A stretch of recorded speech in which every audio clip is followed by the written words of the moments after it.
다 같이 일어나셔서 마태복음 27장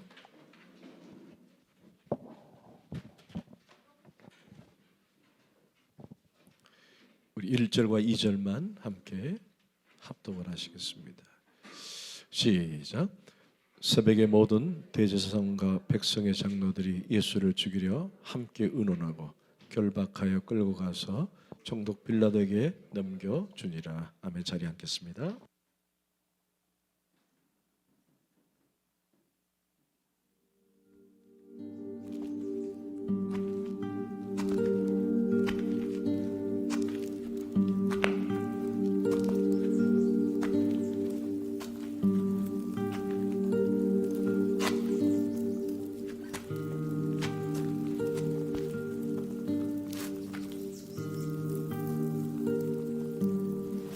네가 그 유대인의 왕이냐?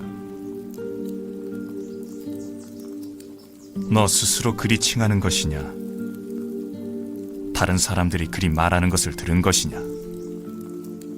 내가 유대인인가?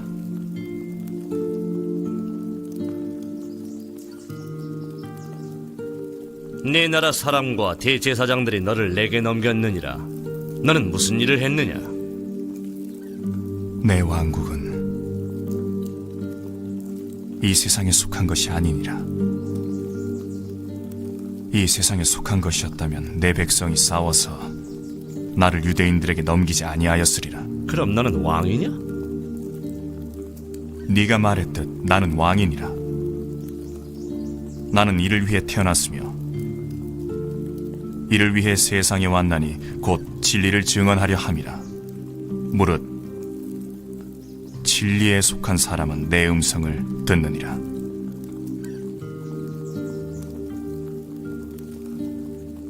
진리란 무엇이냐? 너희는 이 사람이 백성을 미혹한다 하여 내게 끌고 왔도다. 내가 너희 앞에서 신문하면 나는 너희가 고발한 일을 찾으려 했으나 이 사람에게서 죄를 찾지 못하였도다. 이 사람을 헤롯에게도 보냈으나 그 역시 사형시킬 만한 죄는 찾지 못하였도다. 그러므로 매를 때리고 풀어주려 하노라. 아니네요. 아니네요. 이 시기에 너희 풍습대로 죄수 한 명을 풀어주겠노라. 바라바를 풀어주시오.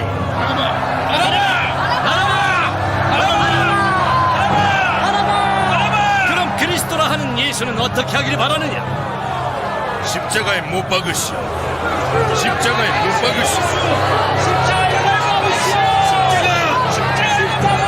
제발 제 아들을 살려주소서.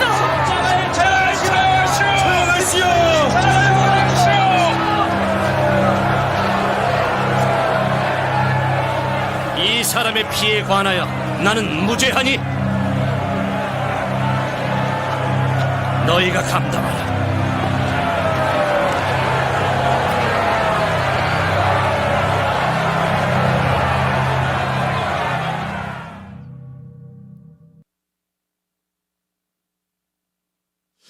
오늘은 본격적으로 예수님이 재판을 받는 장면을 오늘 영상을 통해서 봤습니다.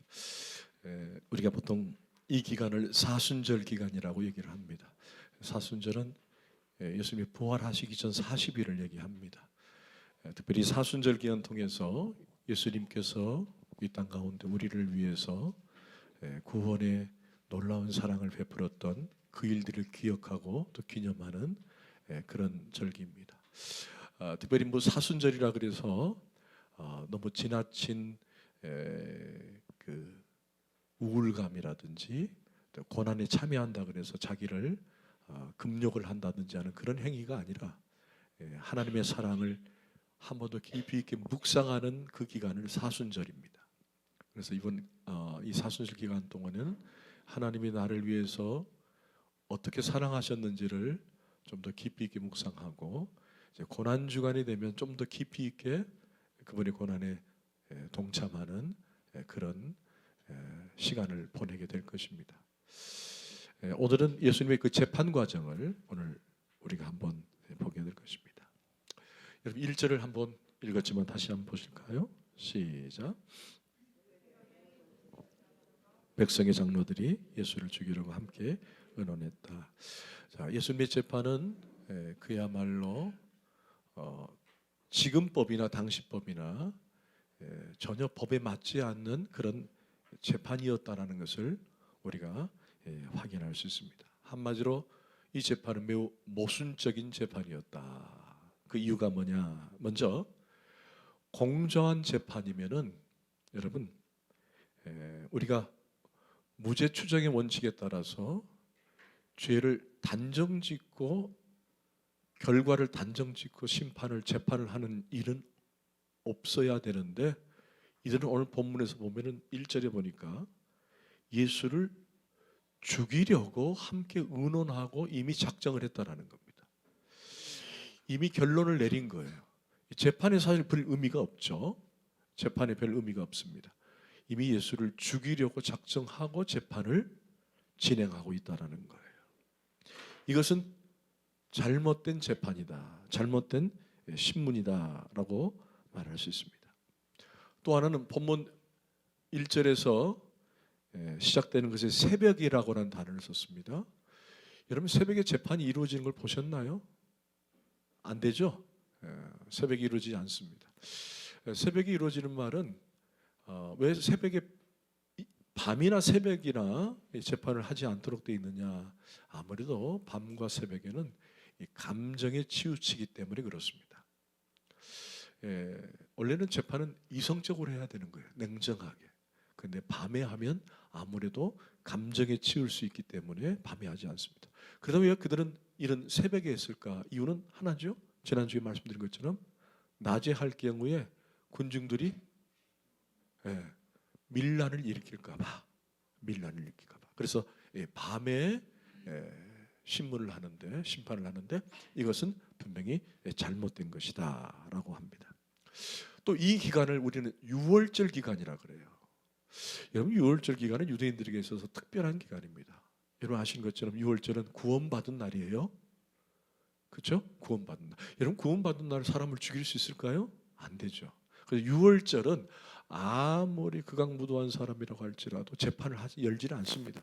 유월절이 끝나고 재판을 여는 거죠. 그러니까 유월절 날 재판을 여는 것도 잘못된 재판이었다는 겁니다.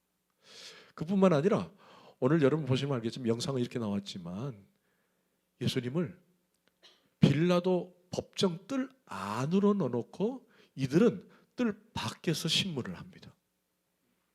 그러니까 이방 땅에 들어가지도 않고 이방 땅을 더러운 땅이라고 생각하니까 이방인들이 사는 곳은 더러운 땅이라고 생각하니까 이들은 들어가지 않고 밖에서 이래라 저래라 지시를 하는 거예요. 그러면 빌라도가 예수님 옆에 있다가 또는 회중들 군중들에게 가까이 왔다가 이렇게 질문을 하고 왔다 갔다 하는 거예요. 자기들은 거룩한 척하면서 이미 유대인이라고 하는 예수는 빌라도의 뜰 안에 넣어놓고 하고 있는 거예요.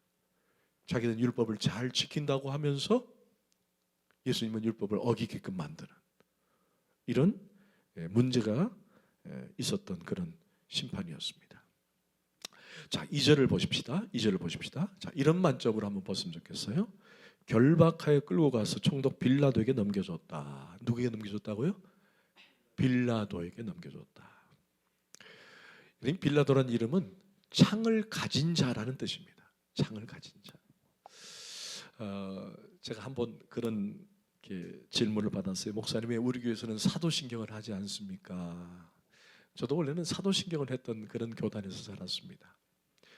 아시는 것처럼 장로교나 일반 교단에서는 예배 때 뭐 하죠? 사도신경을 합니다. 근데 사도신경이 틀린 건 아니에요. 틀린 건 아닙니다. 하는 건 아무 문제가 없습니다. 근데 사도신경 안에 가장 회자되는 이름 하나가 나와요. 본디오 빌라도. 그 사람입니다. 본디오 빌라도. 여러분 빌라도의 고백이라는 그 1인 드라마가 있는데 1인 연극이 있는데 그 각본에 보면 각색에 보면은 이런 말이 있어요.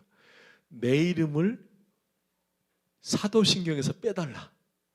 이런 고백을 합니다. 그러니까 이 빌라도라는 이름은 다른 성경의 어떤 이름보다 매주일 나오고 있어요. 그죠? 매주일 나와요. 빌라도, 빌라도, 본디오 빌라도. 자, 우리 침례교에서는 왜 하지 않느냐? 틀린 건 아닌데 사도신경은 사실은 성경에 나와 있지 않기 때문에 그렇습니다. 이건 신조입니다. 신조. 얼마든지 우리는 신조를 만들 수 있습니다.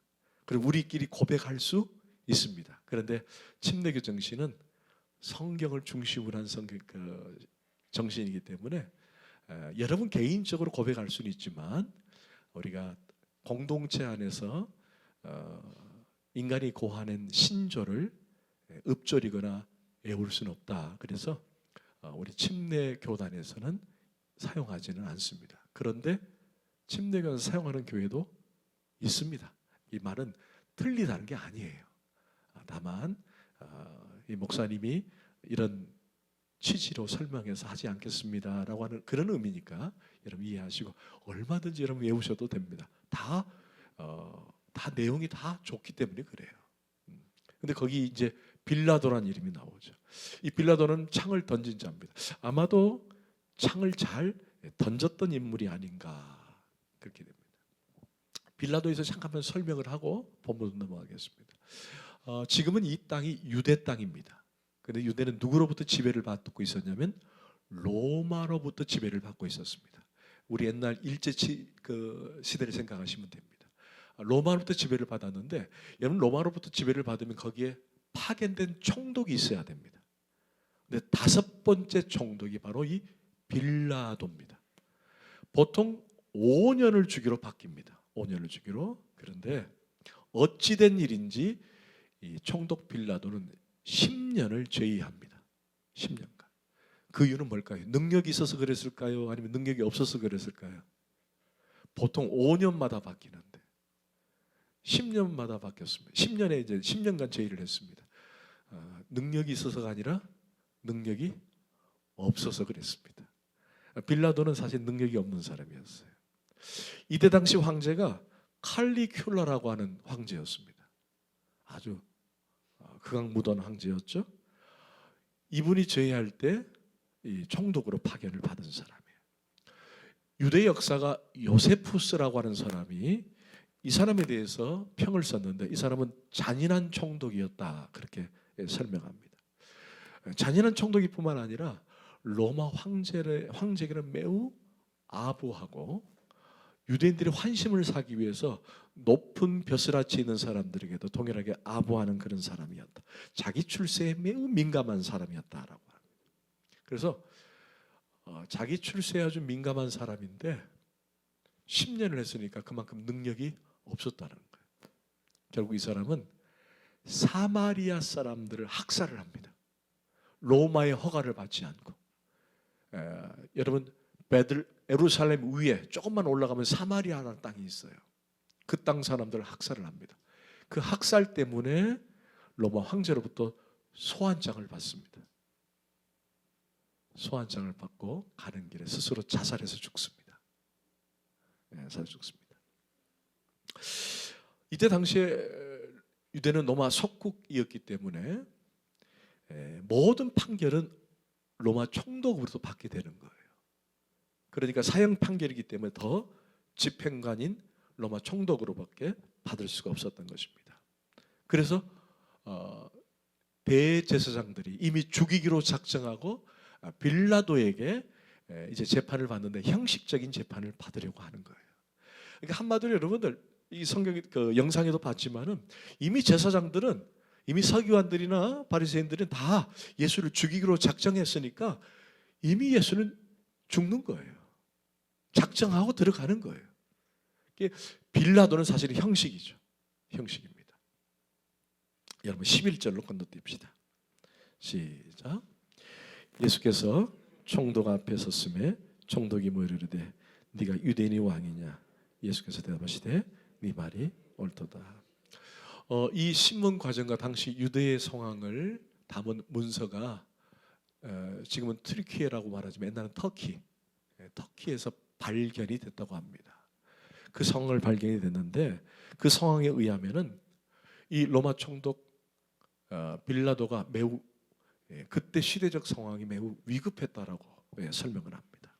왜냐하면은 우리나라 일제치하도 그랬지만은 끊임없이 도전하고 또 저항하고 소위 말하는 반군이라고 하는 그런 시스템을 만들어 가지고 로마에 항쟁하고 이게 자연스러웠던 것 같아요. 그러다 보니까 그 치안이 불안하니까 나름 빌라도도 치안 유지를 애를 썼던 것 같아요. 애를 썼는데 여러분 사실은 파견을 받았지만 그 치안이 여러분 아시는 것처럼 유대인들이 어때요? 꼭 우리나라 이 성격과 비슷하잖아요. 물론 이제 나라를 이루면은 참 모두 다 나라 사랑하는 마음으로 과격해질 수도 있지만 이게 얼마나 과격했는지 수시로 로마 정부를 붕괴하기 위해서 밀란이 일어나고 혁명이 일어나는 그런 시대였거든요. 그러니까 자연스럽게 로마 총독을 했던 빌라도는 병력이 부족함을 느끼는 거예요. 이런 병력이 부족하면 얻을 수 있는 이익이 뭐 없잖아요. 그러니까 주로 어떻게 했냐면은 주변 국가에 파견된 로마 병사를 요청을 하는 겁니다. 지금 우리 땅이 지금 상당히 위급하니까 좀 도와달라고 그러면은 파견식으로 파견을 해주는 거예요. 그런데 여러분 10년 동안 있었다면은 무능력한 사람이니까 주변 사람들에게 이 빌라도가 인기가 없었어요. 그리고 이 총독들이 대개가 다 어떤 생각을 하냐면 모두 다 출세지향적인 거예요. 어떻게든 로마 황제에게 잘 보여서 비록 변방에 와서 내가 총독을 하지만은 잘 보여서 나는 로마로 다시 가서 높은 자리 얻을 것이다라고 그런 생각을 갖고 있거든요. 여러분 그러면 자연스럽게 뭐가 생겨요? 경쟁력이 생기는 거예요. 상대방에게 도움을 줄까요, 안 줄까요? 당연히 안 주죠. 그러니까 지금 빌라도는 끊임없이 계속 내에서 분란이 일어나고 반란이 일어나는데 주변 옆에 총독들에게 군사를 좀 보내달라고 하니까 안 보내주죠. 왜? 자기 출세길을 막으니까. 어떻게 해요? 하는 수 없이 짜낸 깨가 뭐예요? 유대 장로들에게 아부를 하는 거예요. 아부를. 그리고 유대 장로들하고 잘 지내는 거예요. 어떻게든 밀란을 좀 막기 위해서. 그 시각으로 오늘 본문을 보면 돼요. 자, 그런데 빌라도가 관정에 들어가서 예수를 묻습니다. 뭐라고 물었죠? 네가 유대인의 왕이냐? 자, 오늘 영상에도 그렇게 설명을 잠깐 했지만은 이 네가 유대인의 왕이냐라는 이 질문하는 두 가지 의도를 갖고 있습니다. 하나는 네가 과연 로마 정부를 붕괴하고 밀란을 일으켜서 나를 죽이고 네가 유대의 왕이 되려고 하느냐 그 뜻이에요. 그러니까 한마디로 정치적 왕이냐라는 질문입니다. 네가 나를 죽이고 유대인 사람들을 모아가지고 유대 나라를 일으키려고 하느냐라고 하는 네가 왕이냐는 질문이에요. 또 하나는 어떤 질문이냐면은 내가 네가 다니는 곳마다 군중을 모으길래 하도 궁금해가지고 스파이 밀정을 심었다. 근데 이 밀정이 다녀와서 내게 말하는데 네가 사람도 고치고 사람도 살리고 무리도 걷고 기적을 베푼다는데 근데 내가 지금 네가 보기에는 대제사장에 끌려와가지고 채찍도 가고 뺨도 맞고 억울할 텐데 왜 네가 메시아라면서 아무 말도 못하고 왜 그들에게 항거하지 못하느냐? 네가 종교적으로 왕 맞니? 라고 질문하는 거예요. 그 두 가지 질문이에요. 하나는 정치적인 왕이냐? 종교적으로 왕이냐? 그래서 네가 그 유대인의 왕이냐라고 하는 질문에 의도가 있었던 거죠. 자, 예수님의 대답이 11절 다시 한번 보세요. 예수께서 대답하시되 네 말이 옳도다. 이 무슨 말일까요? 그러면 네가 정치적, 종교적 왕이냐? 네 말이 맞다. 그런 의도일까요? 아닙니다. 그런 의도가 아니죠. 왕은 맞다. 그 뜻이에요. 왕은 맞다. 하지만 네가 말하는 종교적 정치적 왕이 아니라 하나님 나라의 왕이다. 하나님 나라의 왕이다. 자, 14절을 보십시다. 시작. 한마디도 대답하지 아니하시니 총독이 크게 놀라워하더라. 자, 이런 질문이 오가다가 이제 아마도 마태복음에서는 그렇게 상세하게 기록되어 있지 않지만은 아마도 여러 가지 질문을 한 것 같아요. 여러 가지 질문을. 자, 그 질문 가운데 예수님은 대답하지 않았다는 것입니다. 여기에 오늘 우리가 도전이 되는 겁니다. 아무 대답도 하지 않았다. 여러분이 예수님 입장이라면, 여러분이 예수님 입장이라면 과연 대답하지 않았을까요? 만약 제가 예수님이라면 아마도 변론도 하고 때로는 화도 낼 수 있을 거예요. 내가 누군지 아니? 내가 누군지 아니? 라고 화도 낼 수도 있고, 또 빌라도가 말하는 데 있어서 이것저것 변증도 할 수 있고 반론도 제기할 수 있었을 거예요.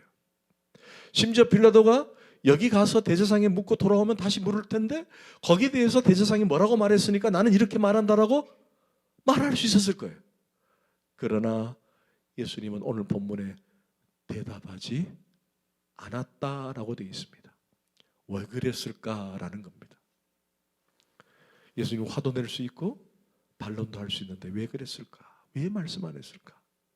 그것은 바로 철저하게 하나님의 계획에 순종하기 위해서였습니다. 하나님의 계획. 하나님의 계획이 뭐죠? 비록 이 재판이 불법이라고 할지라도, 이 재판이 잘못된 재판이라고 할지라도 결국 예수는 어떻게 돼야 되는 거예요? 그렇죠. 죽어야 하기 때문에 그 하나님의 계획 앞에 예수님은 철저하게 순종하며 따라갔다라는 거예요. 여러분, 여기서 우리에게 도전이 되는 것입니다. 우리는 어떤 일상이 생기면요, 내가 억울한 게 어떻게든 변론을 하기도 하고 어떻게든 화를 내기도 하고 그렇게 우리 자신을 상대방에게 설득하는데 힘을 다 쏟기도 합니다. 근데 그게 틀린 건 아닙니다. 하지만 더 중요한 것이 뭐냐? 내가 예수가 욕을 얻어먹더라도 어떻게든 변론하려고 하는 사람들이 있더라는 거예요. 내가 교회를 다니는데도 불구하고 어떻게든 교회가 욕을 얻어먹더라도 변론하는 사람들이 있더라는 거예요. 과연 저 사람이 말하는 행동, 말하는 모든 것들이 과연 예수에 합당한가라고 의문이 생길 정도로 하는데도 불구하고 끊임없이 예수를 팔아서라도 예수가 욕을 얻어먹더라도 변론하는 경우가 있더라는 것입니다. 언젠가 한번 우리 지역은 아니지만 다른 지역에서 장애인 학교를 세우는데 이 장애인 학교를 세우면 주변 사람들이 그렇게 힘든가 봐요. 그래서 막 데모를 하더라고요. 장애인 학교. 저는 매우 이기적이라고 생각을 해요. 왜 장애인 학교를 세우는데 왜 반대를 하는지 모르겠어요. 근데 반대 추진위원장이 반대를 하는 날 알고 보니까 그 주변에 있는 교회 권사님이다 그러더라고요. 권사님. 여러분, 이런 경우가 우리 주변에 있어요. 야, 어떻게 저렇게 예수를 믿는 사람이 저럴 수 있느냐라고 여러분 세상 사람보다 손가락질 당할 수가 있더라는 거예요. 예수 믿는 사람이. 예수가 욕을 얻어먹든지 상관없이 행동하는 경우가 있더라는 것입니다. 여러분, 우리 예수님의 공생의 모든 초점은 그분의 계획과 그분의 말씀 아래 있었다라는 거예요. 하나님의 이끄심. 그래서 우리가 성경에 보면은 그런 말씀을 하시잖아요. 내가 말씀을 이루려 이 땅에 왔다라고 얘기했습니까? 그분의 공생의 삶은 하나님 말씀을 이루려 오셨고 이루셨고 우리에게 이루기를 원하신다는 거예요. 그러니까 바라기는 여러분, 우리의 모든 초점은 어디에 있느냐? 그분의 계획과 그분의 말씀에 기초를 두는 삶이 돼야 한다는 거예요. 내가 아니라 철저하게 주님께 포커스를 맞추고 모든 것을 거기에 맞추며 사는 삶이었다는 것입니다. 여러분 조금 더 보십시다. 자, 15절 16절 시작. 명절이 되면 총독이 무리의 청원대로 죄수 한 사람을 놓아주는 전례가 있더니 그때 바라바라 하는 유명한 죄수가 있더라. 자, 명절이라는 말은 유월절을 말해요. 유월절. 우리나라에도 뭐 성탄절이다 또는 광복절이다 그러면은 사면복권을 하지 않습니까? 사면복권. 아마 이때도 이런 게 있었던 것 같아요. 근데 거기에 사형수 한 사람이 나옵니다. 그 사람 이름이 바로 바라바입니다. 바라바. 여러분 언젠가 기억했죠? 바요나 시몬. 베드로의 원래 이름이죠. 바요나 시몬. 이 바는 아들이란 뜻이에요. 요나는 아버지의 이름입니다. 요나의 아들 시몬. 시몬이 나중에 베드로로 바뀌죠. 여기 바라바는 바는 아들이란 뜻이에요. 라바는 라바의 아들. 그러니까 바나바는 이름이 아니에요. 누구의 아들입니다. 바나바 하면 저 사람이 바나바가 아니라 바나바, 라바의 아들을 놔달라는 뜻입니다. 임시의 아들 그런 뜻이에요. 임시의 아들 그런 뜻입니다. 이름은 아니에요.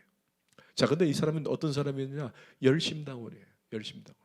열심당원이 어떤 당원이냐? 유대를 위해서 몸을 바친 사람이에요. 어떻게 바쳤느냐? 로마 군인을 죽였어요. 로마 군인을. 살인자입니다. 여러분 로마 입장에서 어때요? 자국민을 죽였으니까 당연히 십자가 처형입니다. 죽여야 합니다. 죽여야 합니다. 자, 그래서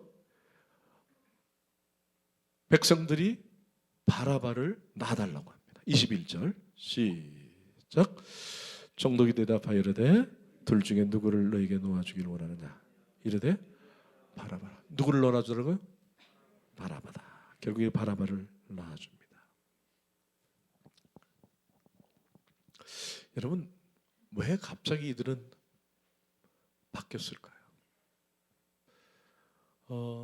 나중에 우리가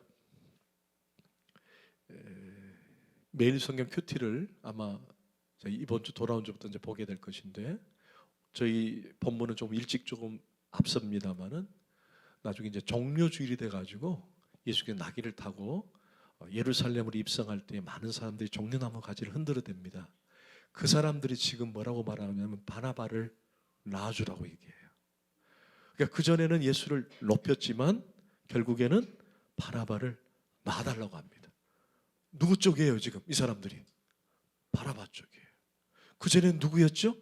예수님 쪽이었어요. 와, 왜 바뀌었을까라는 거예요. 자, 제자들의 생각과 이들의 생각은 틀린 게 아니었어요. 같았어요.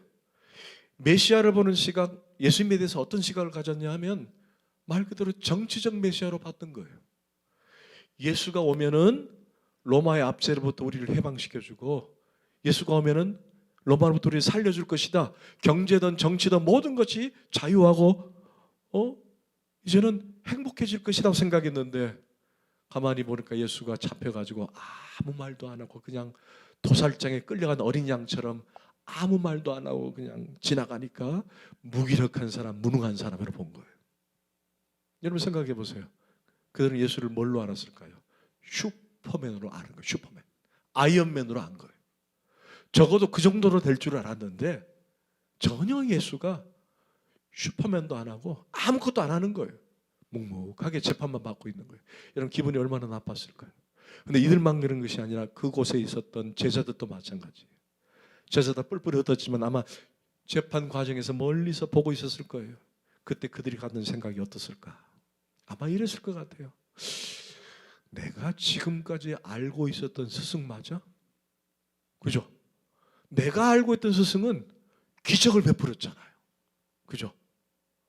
사람도 살리고 무리도 걷고 그리고 사람이 한마디 하면 사람들이 모두 다 막 그냥 넘어가고 그런 능력의 예수가 재판을 받는데 무기력하게 아무 말도 하지 않고 있으니 얼마나 답답했겠냐는 거예요. 답답했을 것 같아요. 자, 그러자 예수를 놔줄 건가, 바나바를 놔줄 건가 묻습니다. 그들의 선택이 어디에 달려 있을까요? 결국 그들은 정치적 메시아, 그들이 소원했던 메시아가 예수가 아니었기에 오히려 우리를 위해서 희생한, 어떻게든 싸워서 승리할, 사람을 죽이면서까지 재판을 받고 있는 바나바를 놔달라고 소리치기 시작하는 거예요. 그게 일부가 아니라 대부분의 사람이 그렇게 행동으로 보여지고 있었다는 것입니다.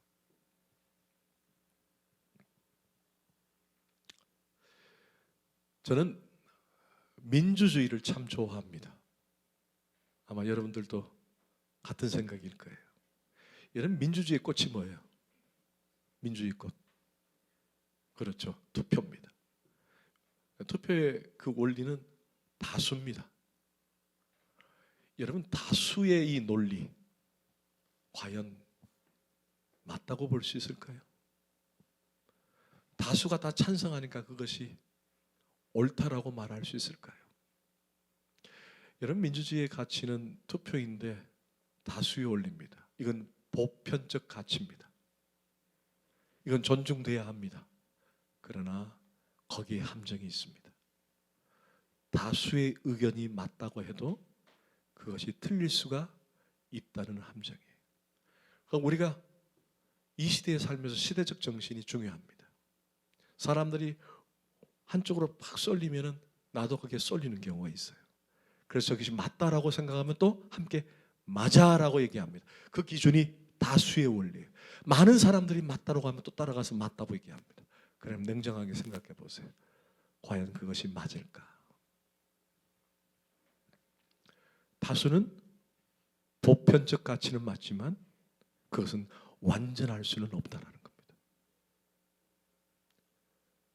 여러분, 우리의 기준은 성경이 돼야 합니다. 말씀이 돼야 돼요. 여러분, 빌라도든 군중이든 그들의 선택은 다수의 선택에 치중했습니다. 그러나 우리의 선택은 성경이 돼야 합니다.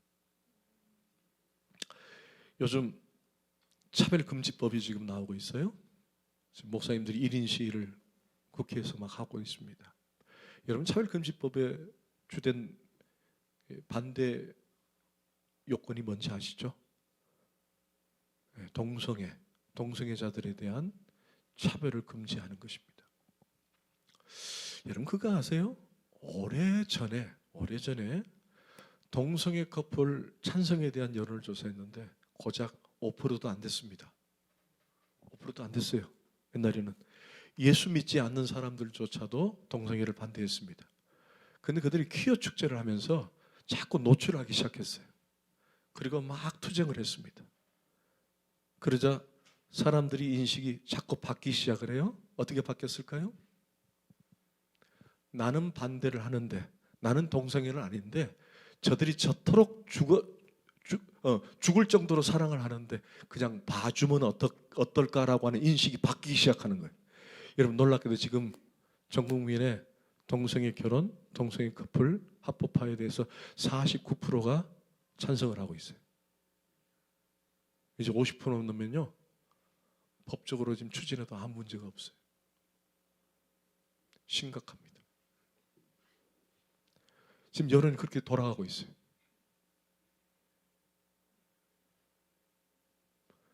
혹시 우리 주달문교회 성도들 가운데 동성애에 대해서 합법화에 대한 찬성하는 분이 아무도 없을 줄 믿습니다.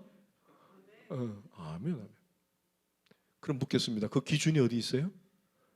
다수의 논리인가요? 성경의 논리인가요? 성경입니다. 아무리 세상 사람이 다수를 주장한들 성경이 아니면 아닌 거예요. 아멘. 물론 우리가 그렇게 살지는 못합니다. 하지만 기준이 있어야 될 거 아니에요. 그 기준을 다수의 논리로 따라갈 것이 아니라 성경 말씀의 논리로 따라가라는 거예요. 성경이 뭐라고 말하냐가 중요한 거예요. 성경이 뭐라고 말하냐. 그건 죄다 라고 하면 죄인 거예요. 아멘. 아멘.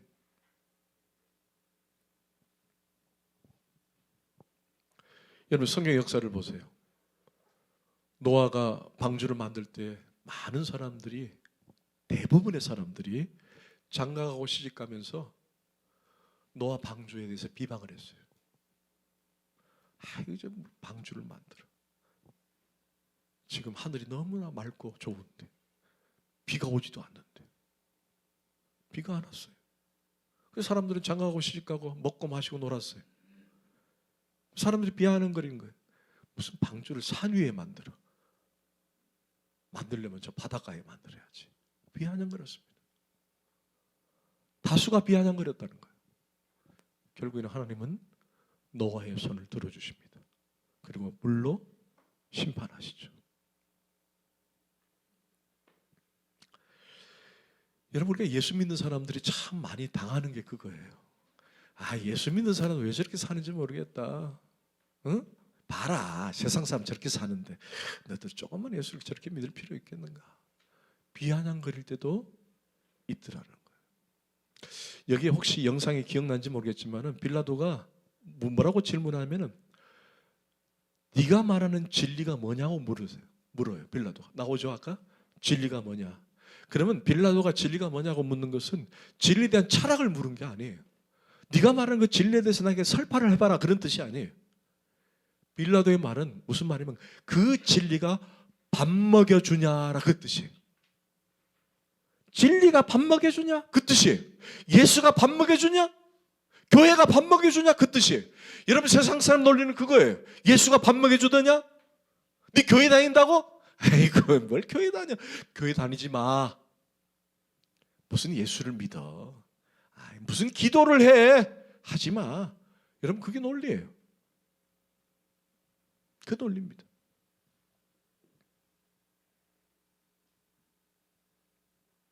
이게 바로 이때 당시 군중들의 선택이었습니다.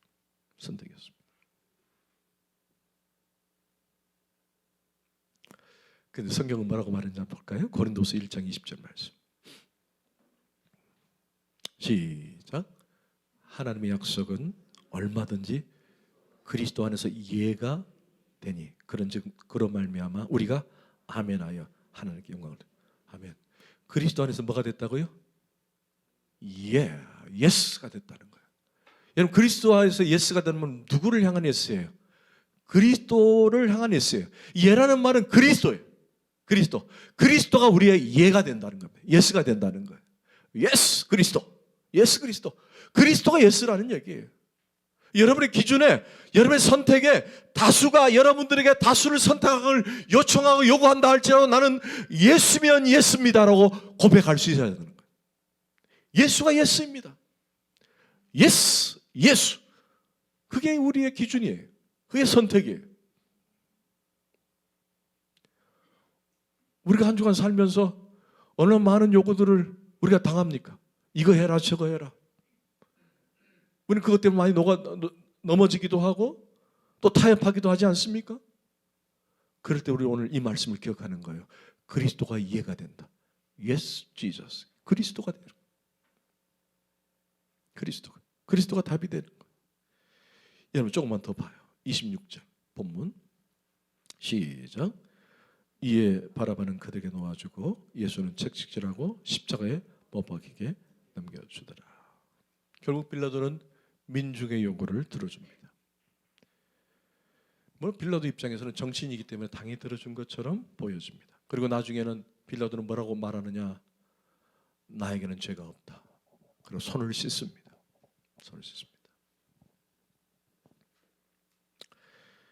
결국 빌라도도 무리도 다수를 선택했다라는 것입니다.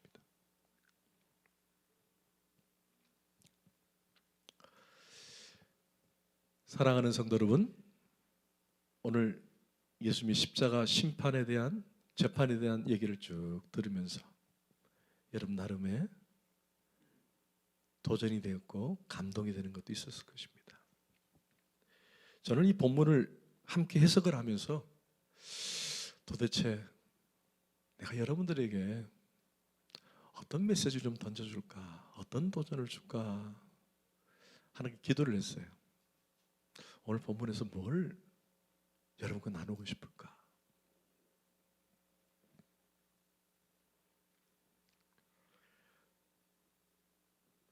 저는 오늘 이 본문을 묵상하면서 불현듯 그런 생각이 드는 거예요. 지금 예수님을 처형하라, 바라바는 놔주고 예수님을 죽이라고 했던 현장의 사람들은 모두 다 누구를 봤냐면 예수를 봤다는 거예요. 그죠? 예수를 봤다는 거예요. 근데 예수를 가까이서 보았던 사람인데도 불구하고 예수를 그리스도로 인정하지 않았다는 거예요. 그죠?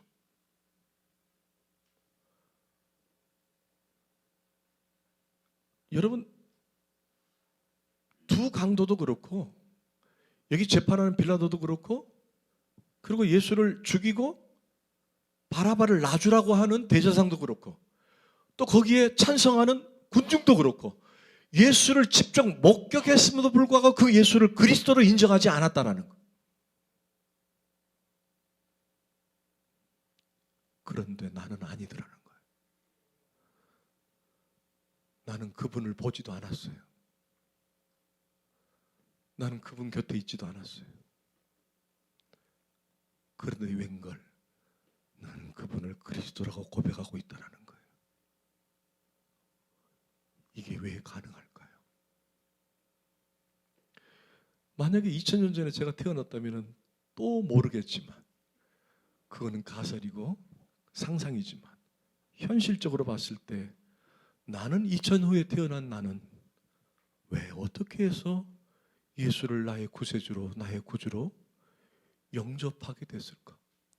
저들은 직접 보고 느끼고 예수를 만진 사람도 있는데 가장 가까이 있는 사람도 있는데 왜 저들은 예수를 그리스도로 인정하지 못했을까? 그런데 나는 왜 예수를 그리스도로 인정할 수 있는가? 그게 막 다가오는 거예요. 그래서 얻은 결론이 뭐냐? 내가 그리스도를 예수님을 나의 구세주로 나의 주인으로 모신 것은 내 힘으로 된 게 아니구나. 이건 전적인 하나님의 은혜구나. 그게 막 밀려오는 거예요. 여러분이 예수를 영접하고 예수를 높이고 예배할 수 있는 모든 힘의 능력, 그건 내가 스스로 얻어지는 게 아니라 하나님이 그냥 전적으로 아무 조건 없이 주는 은혜구나. 그걸 저는 깨달았어요. 야, 얼마나 감사한지. 너무 감사한 거예요. 오늘도 우리가 십자가 찬양을 했지만 여러분, 그 십자가 찬양을 내가 무슨 감정으로 하는 거예요? 그냥 가사가 막 흐느껴져서 하는 거예요? 아니잖아요. 그 십자가가 내 십자가이기 때문에 그런 거예요. 그 십자가를 통해 내가 구원을 받았기 때문에 그걸 확신하고 인지하고 인정했기 때문에 그 십자가 사랑이 내 마음에서 꿈틀거리고 느껴지기 때문에. 그런데 그게 내 힘으로 되냐는 거예요. 아니더라는 거예요. 전적인 하나님의 은혜더라는 거예요. 그래서 여러분, 지금 이런 은혜가 얼마나 귀한지 몰라요. 이 지금 현장에서 현장 스케치를 하고 있지만 그들은 예수를 그리스도로 안 받아들였는데 지금 나는 2000년 뒤에 태어났는데 그리스도를 나의 구세주로 영접한다는 게 이게 얼마나 귀한 은혜라는 거예요. 여러분, 저들은 예수를 안 믿었고 나는 예수를 믿었다. 그게 아니에요. 그게 아닙니다. 저들은 예수를 안 믿었는데 나는 예수를 믿는다. 그런 차원을 설명한 게 아니에요. 더 놀라운 것은 저들은 하나님이 사랑하지 않았지만 하나님이 나는 사랑하셨다라는 거예요. 그게 은혜예요. 여러분, 성경 하나 찾아봐요. 여기는 띄우진 않았지만 성경을 찾아봐요. 로마서 9장 10절 말씀, 13절 말씀. 로마서 9장 13절 말씀.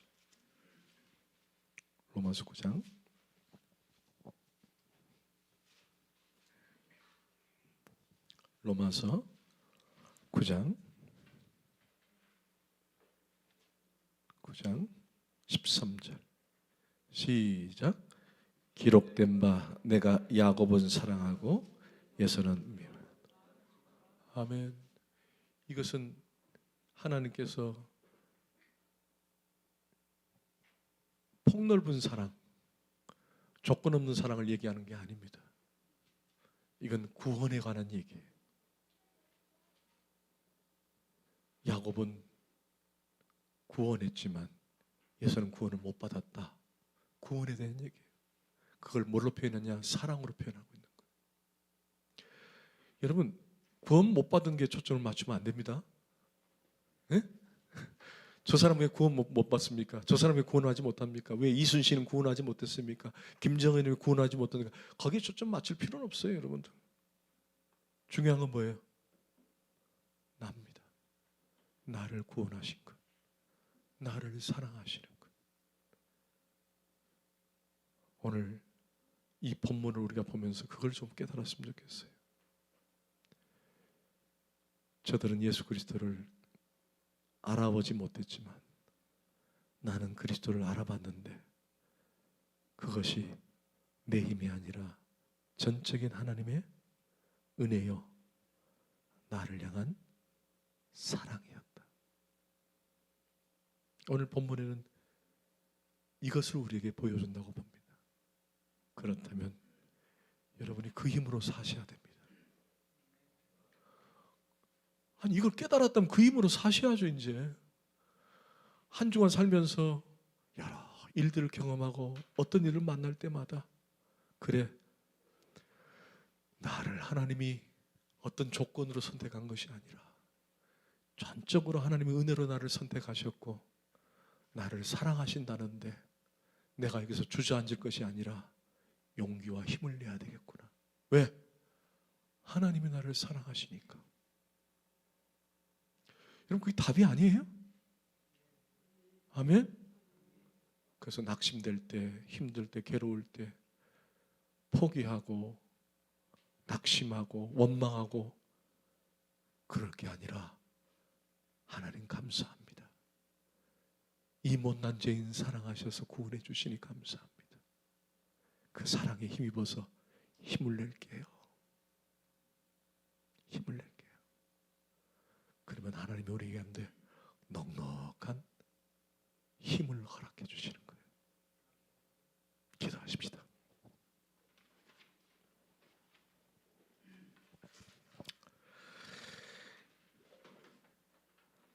하나님,